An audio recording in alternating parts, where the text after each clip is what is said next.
আসসালামু আলাইকুম। ওয়ালাইকুম আসসালাম। এখন কথা হচ্ছে যে আমরা দুইজন বন্ধু, বন্ধু এখন আমরা চিন্তা ভাবনা করলাম যে দুইজন দুইটা ইউটিউব চ্যানেল চালাবো, দুইটো ফেসবুক পেজ চালাবো, দুইটো টিকটক চালাবো। এখন কথা হচ্ছে যে যদি আমার তাই ও হেল্প করে তাহলে হয়তো আমি এগিয়ে যাব, আর ওর তাই আমি হেল্প করলে হয়তো ওইটা এগিয়ে যাবে। এখন দুইটো চ্যানেল যে একরকম রিচ পাবে বিষয়টা তো এরকম নাই।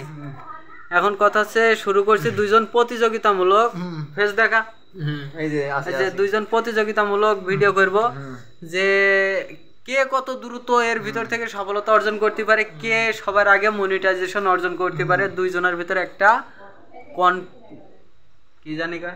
কম্পিটিশন, দুইজনের ভিতরে একটা কম্পিটিশন হবে যে কার চ্যানেল আগে মনিটাইজেশন হয়। তো এই ভিডিওটা আমি আমার চ্যানেলে আপলোড করব, যেহেতু এক ভিডিও দুই চ্যানেলে আপলোড করলে আবার কপিরাইট দিয়ে দেবে। তো সেই বিষয়ে সে একটা ভিডিও বানাবে তার চ্যানেলের জন্য। তো বিষয়টা জানালাম এইটাই যে আমরা দুইজন কম্পিটিশন করছি যে কার চ্যানেল আগে মনিটাইজেশন হয়। দুইজন কম্পিটিশন করে দুইটা চ্যানেল চালাচ্ছি। তো আমার মনে হয় এটা ভালো উদ্যোগ। এখন আপনাদের কাছে কি মনে হয় সেটা আপনাদের ব্যক্তিগত বিষয়। লাইক, কমেন্ট, শেয়ার, সাবস্ক্রাইব ভাই কিছু করতে হবে না, শুধু মজা দেখো। এই পর্যন্তই।